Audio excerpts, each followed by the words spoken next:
Hey, it's Richard again. We're about to cut another podcast here, and I'm blown away. We've made it to 50. Last podcast, I realized at the very end of that this was going to be our 50th, and I think I said it was the silver anniversary, and it's not. It's the golden anniversary. Like, that's crazy. I haven't been married quite for 25 years yet, so I haven't gotten to those important numbers. Lee and I have been married for 21 years, but big deal. I think it's a big deal. The consistency of things that we do in life matter, right? Whenever I say the consistency of things that we do in life matter, it is not about a podcast, right? It's about everything in life. Doing things consistently in our lives, that's what matters.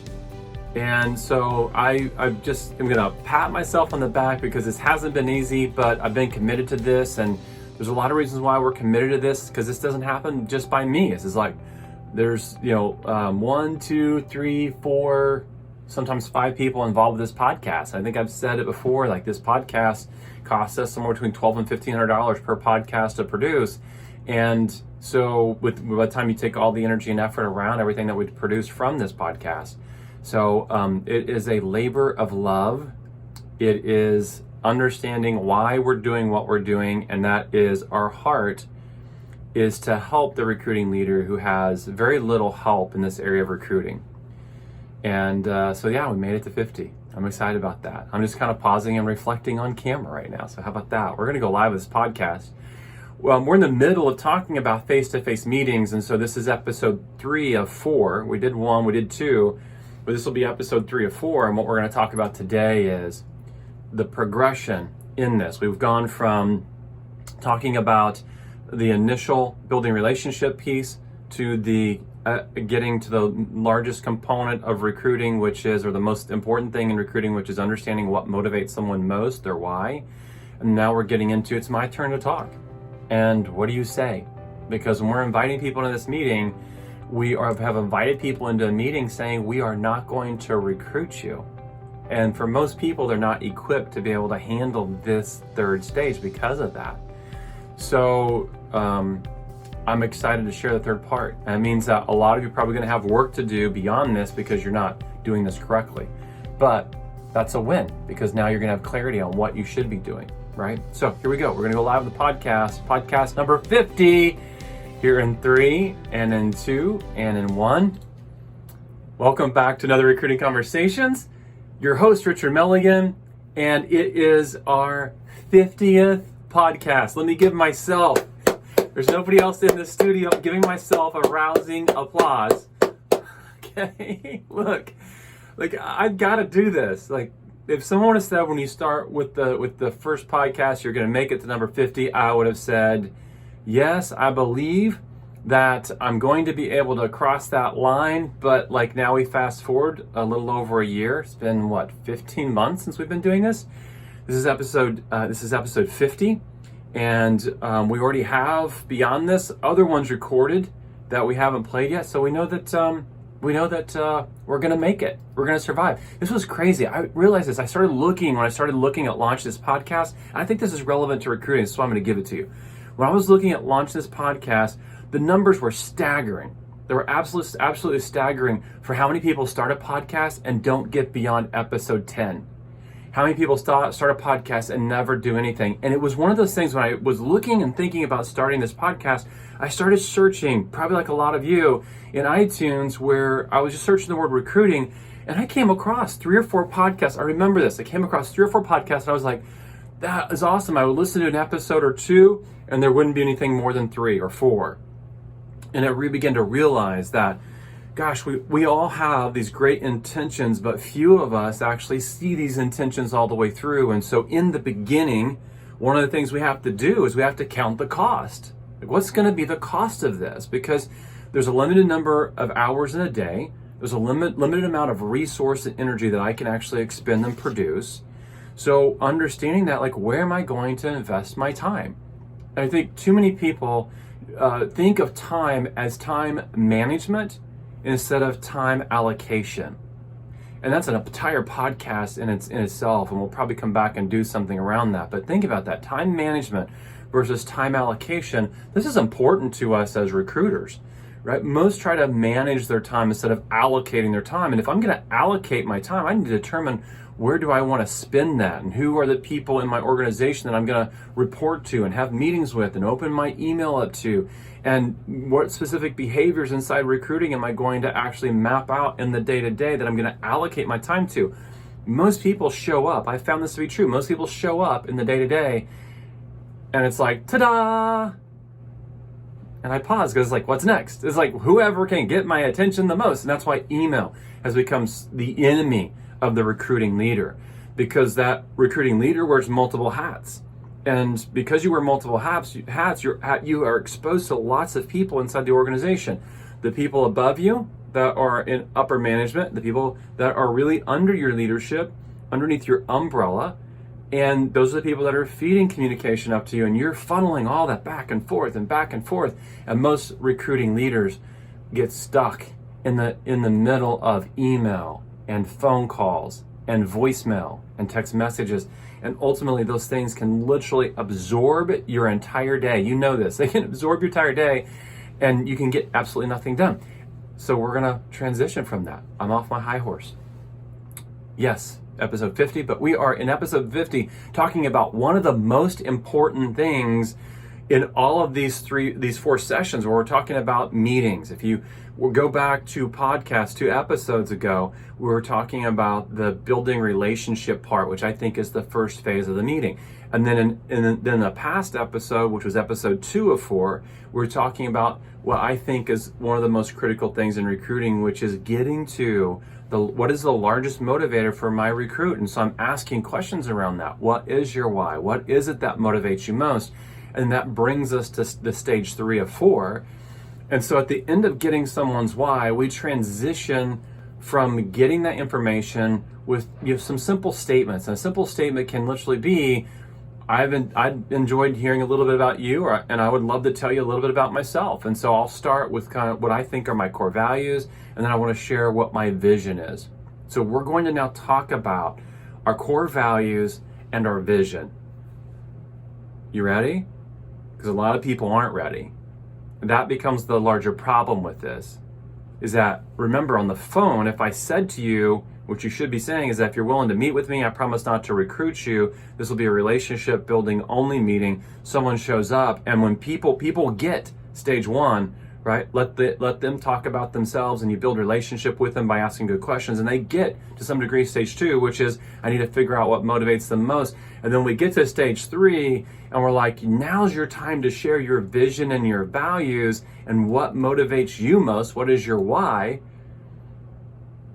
And it's like, now I'm not equipped to move through the 3rd stage of this, because most people would insert company value proposition in this moment.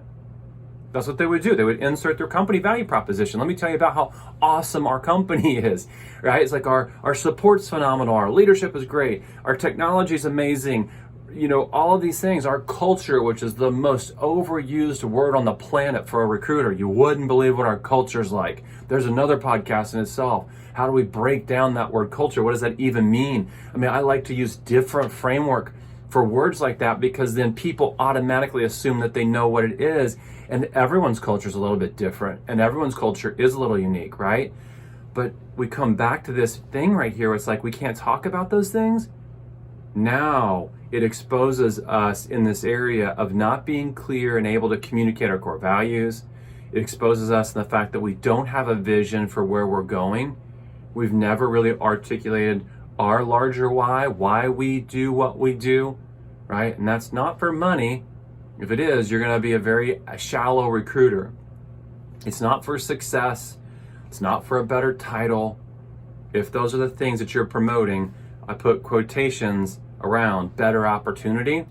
If that's how you're recruiting in this moment, then you get here to this third session of these 4 that we're recruiting, and it says you got work to do. You have a lot of work to do. Let me tell you why vision, core values, and why matter.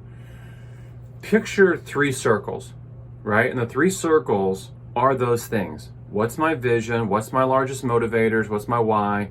And then what is the top 3 or 4 core values? Picture those 3 circles. There's an overlap. Take those 3 circles and overlap them slightly. There's a overlap with those 3 things where there's a bullseye. The person who's clear on those 3 things is operating in what I call the passion zone. That person has that it factor that we can't quite articulate what it is.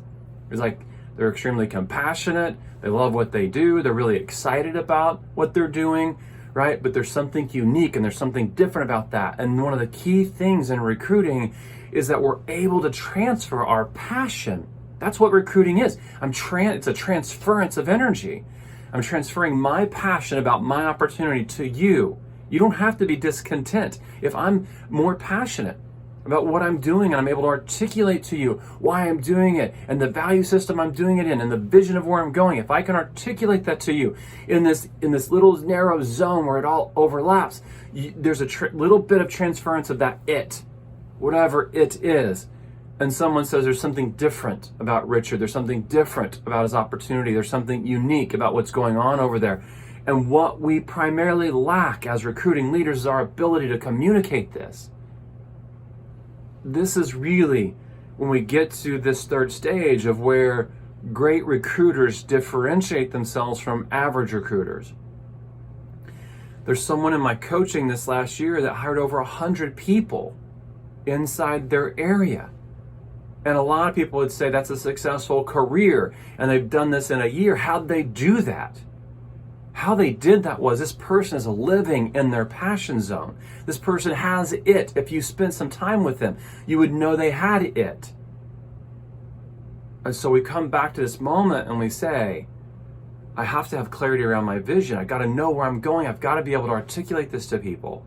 I've got to have clarity around my core value system. And it can't be 20 different values. It needs to be clearly articulated in 3 or 4 things that are memorable and transportable, because those are things people will take with them.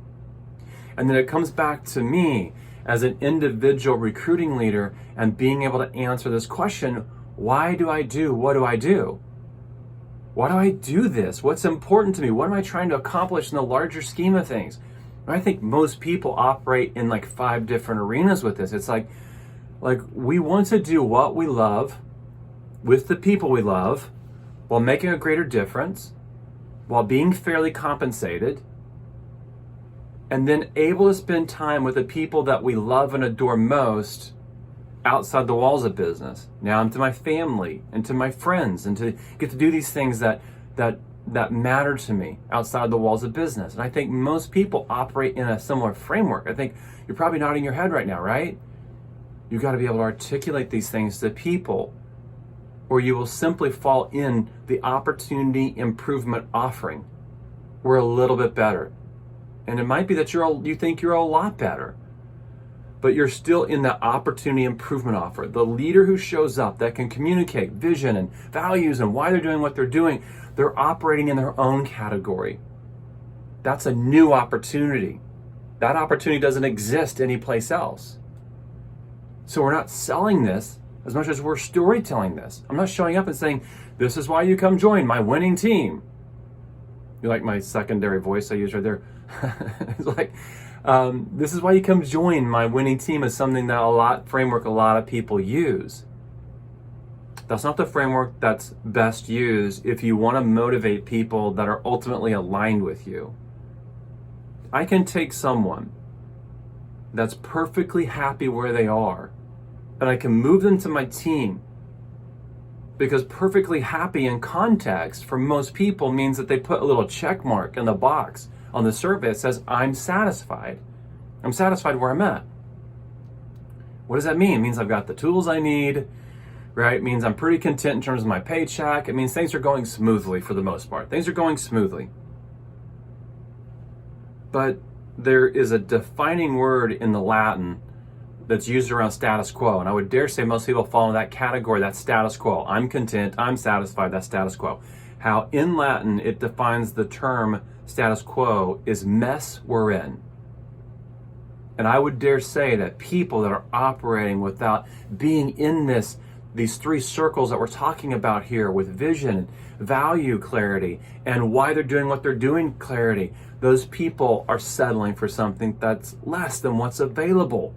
When a leader shows up that's operating in this area, right, we all want to spend time around that leader. Now, for me, that leader was a guy by the name of Greg Gunn. And Greg Gunn is the founder of an organization called Family ID. And I remember hearing Greg speak for the first time. And when he spoke, that passion zone he was operating in, it just splashed all over me. So here I am running a busy life. I've got 4 kids running, at the time I think I was running 5 teams.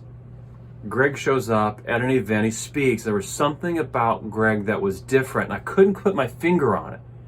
But Greg was operating with this it factor all over him, and he was clear on why he was doing what he was doing. He was clear on his vision for where he was going. He was clear on the value system he was operating in, and I wanted to be a part of that. I just wanted to be around that.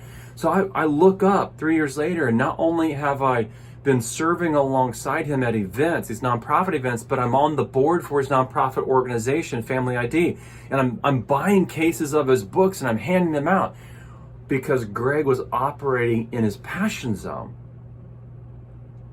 This is what every leader needs to work towards.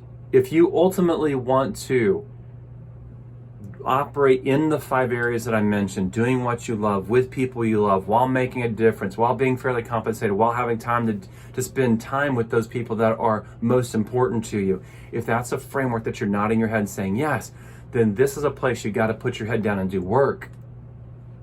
And this is work. Look, when I originally got clear on my core values, when I originally got clear on why I was doing what I was doing and my vision, I had to go get to a place where my brain was quiet, where I wasn't looking at emails, where my phone was off, where I wasn't in the middle of running the kids to basketball practice and my daughter to horse riding lessons or whatever it is for you. I had to get to a place of white space, and I had to start asking myself some really hard questions. So here's what I would like to do for the audience here now. I've got a document that will help you. A lot of you can't even answer what the term why actually means, and that's okay. I couldn't do it up until 2014. A lot of you aren't even clear what's the framework for core values, and how would you even define core values, and that's okay. I couldn't do that until 2014. And most of you aren't clear on the vision, like my market, my team, where are we going? What's the finish line that we want to cross? Outside of it maybe being a number, which is ultimately not vision, it's a goal. Outside of it being a number, you can't communicate that. And again, that's okay, because that's where I was up until the beginning of 2014. If you get clarity around this and you work towards this, and it's going to take work, then you're going to be able to get to this 3rd stage of this face-to-face meeting. And not only are you going to be able to share your vision and share your core values and share why you're doing what you're doing, you're going to be able to actually storytell them. So I'm introducing storytelling now as part of this, right? Because the context is this. If I share with you my why, how I convince you that that's authentically me, if I share with you my values and how I convince that is authentically me, is I share the story of my life. I share the story of why those things are important to me. You weren't born with clarity around your why. You weren't born with the core value system. Okay, you've been taught those things. You've experienced in life that's actually led you to a place where you've gotten clarity around these things, where you've been able to identify them. Some of those experiences are good experiences. Honestly, some of those experiences in my life are bad experiences. I could share with you some very detailed stories about the poor leadership that I've been under over the course of my career, as much as I could share with you the amazing leaders that I've had, like a Greg Gunn in my life. And we all have those stories. It would be very rare for someone to actually just have one amazing leader and they go through their entire career underneath that amazing leader. That would be rare. That's just not the story of life in general. The story of life comes through the lens of conflict and struggle and perseverance and fighting for things that are of value. That's why they're of value to us. If somebody just gave them to us and we didn't have to fight through the difficult seasons to get clarity on these, they would have no value to us. Why? I am passionate about this topic, which you can probably hear in my voice, because I had to fight to a place to get clarity around these things in my own life. And when I did, I was able to actually give those things to other people that were of meaning to me and have people adopt those things and make them of meaning to them as well. So it's a long journey to get to this place.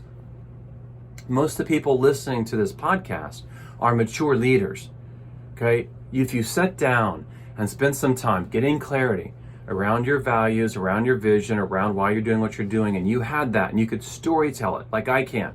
One of the stories that I share with people is a story of 2007, being in the mortgage industry and failing miserably. Waking up in my bed mid-2007, knowing I've got lots of pain coming at me because I got to recreate myself, lots of hard conversations to have because I'm failing in this moment, having already exhausted all my financial resources, and the only thing I'm looking at is obligations financially, not resources anymore, and realizing in that moment, like, what am I really living for? It's not for money, it's not for success, it's not for a larger, beautiful office with beautiful furniture in it, it's not for an awesome car, it's not for these things. And in those moments, I'm waking up in my bed and I'm realizing I got a newborn and I've got a 5-year-old and I've got a wife of 7 years or 8 years. And in those moments, my clarity was, I'm doing this for them. I can't even do this for myself because I'm so discouraged and I'm so afraid of failing further in these moments. The only things that got me out of bed was clarity that I don't want to go back to being 19 years of age and leaving home where I spent 19 years in a broken, poverty-stricken place. I said I wouldn't create this in my own family, and here I am staring it dead straight in the face. And in those moments, that story, I could share that story with someone and say, I'm clear today on family being more important than work. And I encourage my employees. In fact, I'm coming out of a meeting yesterday with one of my employees where I'm saying, take time away, right? Go spend time with your family because something's going on there. Like those are my larger motivators. When I share that story with someone, what I'm ultimately doing is convincing them that that value is true about me. This isn't a sales pitch.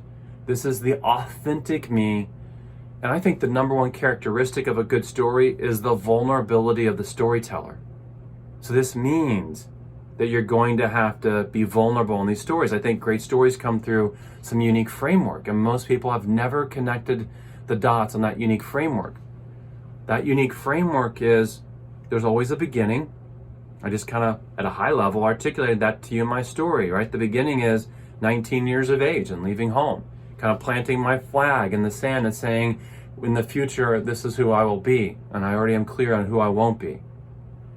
I've given you the other component of a good story, which is conflict and struggle. That's necessary. We make a huge mistake when we recruit and we only tell highlight reel stories. It's a massive mistake because those stories are not trustworthy. We would never go watch a movie that's nothing more than a highlight reel story. It's why we watch SportsCenter, but we would never go watch a movie. I could tell you today the context of a movie I've watched. I don't know how old the movie Hope Floats is, but for those of you that have seen it, I mean, that's an old movie. I mean, it's like, what is it, 20 years old? Right? Sandra Bullock and Harry Connick Jr. It's like, I mean, for those of you that haven't seen it, you probably should go see it because there's a good framework for story. There's a beginning, there's conflict, there's struggle. Yes, the happy ending exists, but that's not the story. That's the part of the framework of the story. So when I share my story around my failure, which was conflict and struggle, and I shared the story going back to the beginning, and then I shared like where I am today and how I lead today, what I'm doing is I'm convincing you that that is the authentic real me. And if you are aligned with that, if that's something that you're looking for, then if you're looking for it now and don't have it, then there's an immediate next step. If you don't have that now, but you're not looking for that because you're quote unquote happy where you're at, I'm planting a seed in good soil. I'm planting a seed of who I am as a leader that you will not forget. Last year, I got a LinkedIn message from someone that I'd tried recruiting 9 years prior. No doubt. 2019, I actually had to go back and look and see, and what season was I in, and where were they, and where did we engage to figure out that 9 year priors, I had met with them, and I had shared a story with them, and they are showing up in my LinkedIn inbox saying, something you posted today triggered a thought, and I remembered back then. Stories are memorable. Stories make impact, leave impact. Stories are transportable. They can take them with them. So yes, vision, yes, values, yes, why. And then we want to connect those to stories. This is one of the things I'm most passionate about. You want to convince people to join your team as a leader, you have no shot against me if you can't articulate these things. If there's someone in your market that can more clearly frame these over you, you don't stand a chance. Because this is how we've been wired as humans. Like, this is how intrinsically we're wired. Like, think about this for a moment. Just pause here. Pull out a sticky note, pull out a piece of paper, pull out your pen. I just clicked my pen. And write down the places and the timelines of your career. Go through this process. And then what I want you to do is transport yourself back to those moments. That space, that little bitty space of where you were and where you were headed. Like, I'm at one company, but I'm leaving and I'm going to another company. What I know is true is that if you sat there and you evaluated that long enough, it would be your core value system that would be moving you from one place to another place. I go back in my own career. Why was I leaving one place and going to another place? It was because of misalignment in some way with my value system and realigning it with something that I thought was aligned with my value system. It was leaving one vision and it was moving to a larger vision. It was being motivated by a leader who was not clear on what they were doing or why they were doing it, or had actually articulated to me and it wasn't in alignment with that.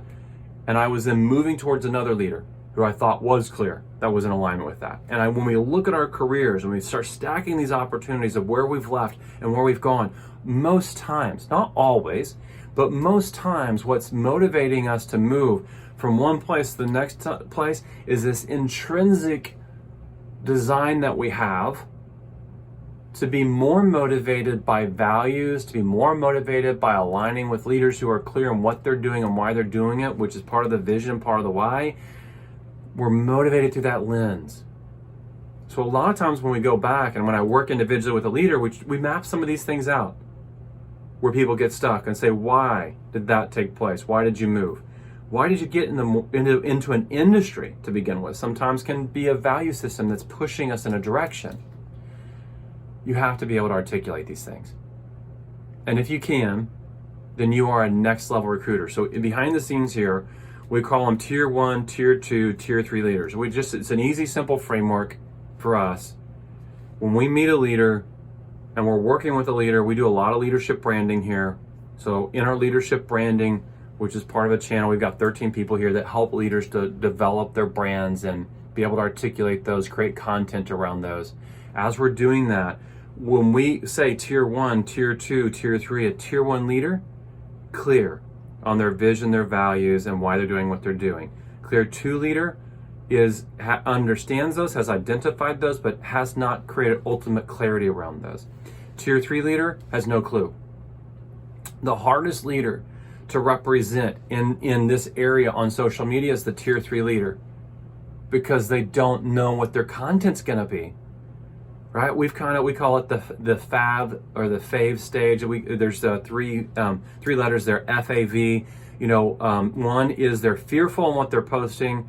And they're not real sure in like whether this is right and whether someone's going to receive it, or if I'm going to get rejection in this, and if I'm going to have to defend it. I'm not really. There's a fear starts to come from that, right? The A stands for ambiguous. They're real vague in what they're going to post, and you read things and you're like, well, that's kind of an abstract thought, right? So they're ambiguous in how they're representing themselves. And then the V stands for they vacillate. I'm going to do this, and I'm going to do this, and I'm going to do this, I'm going to do this. And that becomes the tier 3 leader that's very difficult just to follow or to understand what they're talking about or where they're going with their social brand. Right? So this plays a part in every aspect of your leadership, and the reason why is because we as human beings are drawn to people that are confident and clear in these areas. So here's the big challenge for you. Go spend some time getting clear in this. I've got other podcasts on vision, values, and why. I've got a YouTube channel that's got some resources there. Go pick up Simon Sinek's book on why. Go just to your Audible and search it. Go to YouTube and search it.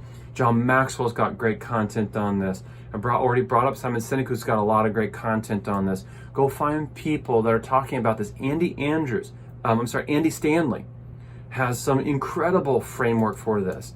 And I'll include a link below this podcast where you can go look at his course on vision and why it's important. There's some amazing gems there that you could go grab, and I'll make a point to include that below the framework of where this is in iTunes and Google Play and Spotify and Stitcher, where we're posting these.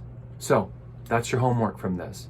If you're going to do this face-to-face meeting right, you're going to be able to present this, you're going to be able to storytell this, and if you can do that, you as a leader will become a tier 1 leader. And I think the tier 1 leader is what I would define as a visioneer. This is someone that everybody wants to work for. There's something special about them, like a Greg Gunn, that wherever you are, whatever you're doing, you want to be around them because you realize they will make you better. So that's part 3.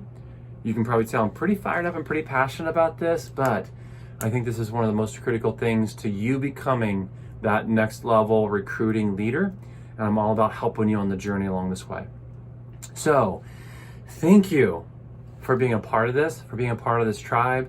Thank you so much for tuning into this. If there's something of value here and you're thinking of someone else inside your organization or on your team that would also find value in this, I would be honored if you would share it. Thanks again for listening. Until episode 4 of Face-to-Face Meetings, have a great week, everybody, and we'll talk to you again next time.